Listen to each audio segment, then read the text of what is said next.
m'appelle Héloïse, j'ai 19 ans et je suis en 2e année de licence d'art du spectacle. Le casting, je l'ai fait 2 fois, donc c'est en 3 étapes. Il y a un test de parole écrite, ensuite il y a une chanson, un couplet et un refrain à chanter a cappella. Et ensuite, il faut passer devant la caméra, donc se présenter devant la caméra et continuer les paroles de chanson devant la caméra. Donc mise en condition comme sur le plateau en fait.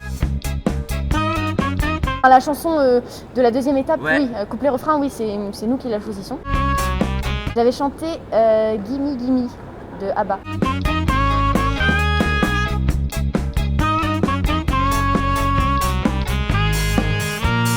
C'est un artiste qui m'a beaucoup marqué, qui m'a permis de faire beaucoup de rencontres. Et en fait, c'est vrai que ça, tout au long de mon parcours artistique, entre guillemets, il a beaucoup été présent pour moi. Enfin, je veux dire, ses chansons, ça m'a accompagnée, etc. Voilà, il y a plein de choses qui font que voilà, j'ai rencontré plein de gens. Il y a tout autour de ça. C'est assez bizarre de. Enfin, en fait, il m'a vraiment accompagnée sur tout mon parcours artistique et c'est vraiment pour moi, c'est un exemple, quoi. C'est un exemple à suivre et voilà, c'était un mec qui était bourré de talent et voilà, et très très fort, avec une force et un courage incroyable. Il y a une déesse dans mon quartier, je la croise. Il y en a trop, il y en a plein. J'ai adoré chanter Résiste, j'ai adoré chanter Grégory Le Marchal. Après, il y a plein de souvenirs. Enfin, je veux dire, voilà, c'est quand même quand Nagui m'a offert le bouquet de fleurs pour mon anniversaire et qu'il s'est mis à genoux. Là, c'est quand même c'est un très bon souvenir, vraiment, de Nagui qui se met à genoux, qui vous donne un bouquet de fleurs pour votre anniversaire. C'est la classe quand même. Garde les yeux baissés, le dos collé à l'abribus. Les tournages, ça s'enchaîne. Donc il y a à peu près 10-12 émissions qui sont tournées par jour, donc c'est un bon gros rythme. Donc il y a une pause, mais on n'a pas le temps voilà, on est remaquillé. En fait, les pauses entre les tournages, on est remaquillé, on boit un coup et on repart, quoi.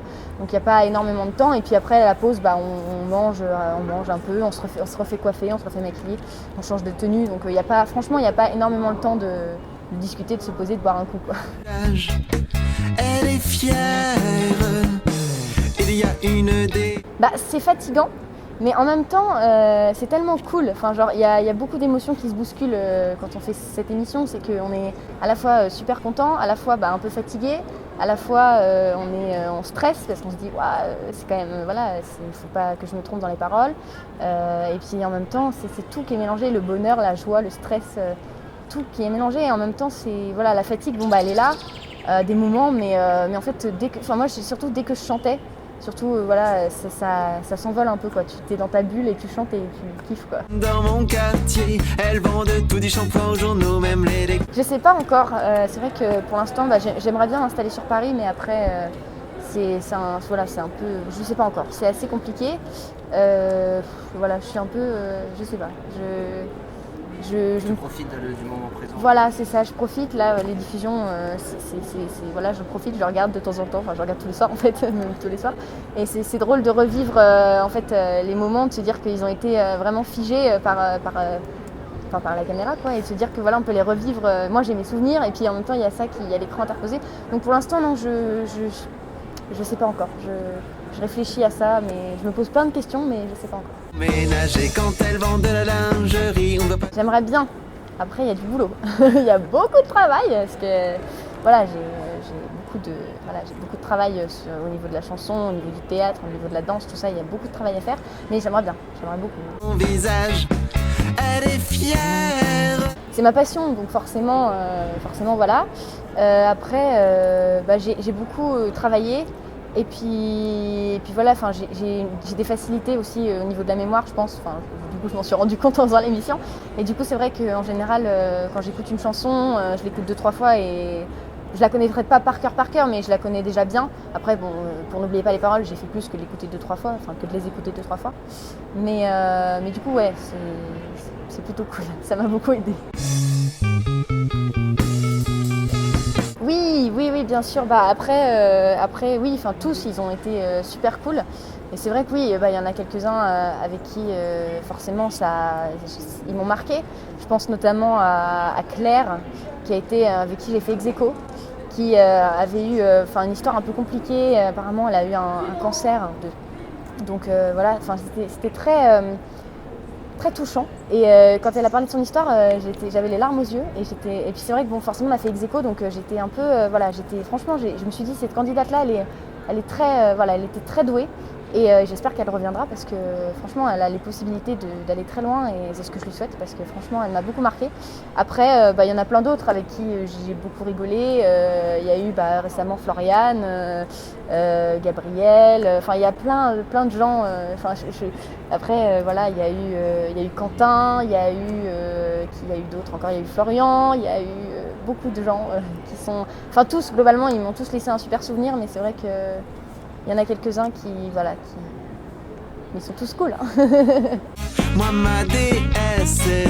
Alors maestro ça veut dire quoi? 6e plus grande maestro ça veut dire que je suis 6e dans le classement sur 15 et donc que du coup j'ai la possibilité de revenir pour les Masters. Donc c'est le match des champions entre guillemets des meilleurs maestros qui s'affrontent sur le plateau en fait dans le même principe que l'émission ordinaire mais là c'est avec les plus grands. Et donc du coup être 6e ça me laisse en fait une certaine marge.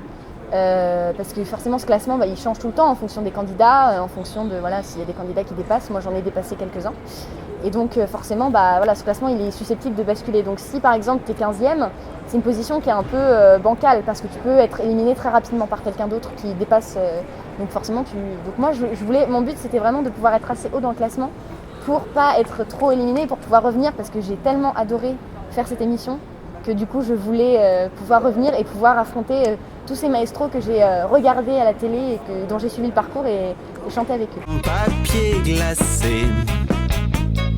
Je fais partie d'une association qui s'appelle l'Araignée, qui est une association essentiellement composée d'étudiants, à l'université de Caen, entre autres, en particulier. Et donc c'est une association qui en fait soutient des projets dans le cinéma, dans le théâtre, dans les arts en général, mais essentiellement dans le cinéma et dans le théâtre, et qui fait des critiques de films, des interviews de metteurs en scène, qui est en partenariat avec les théâtres du coin, et donc voilà, théâtre et cinéma. Et donc du coup, voilà, on a la possibilité d'interviewer des metteurs en scène, des réalisateurs, et de financer des projets de courts-métrages, etc. Et voilà, et c'est tout. Et pour elle, j'irai acheter du potage, des pâtés, un graveur, des CD et des légumes surgelés, des petits hauts et des strings, des olives, des endives et même un cabriolet. Moi ma déesse est en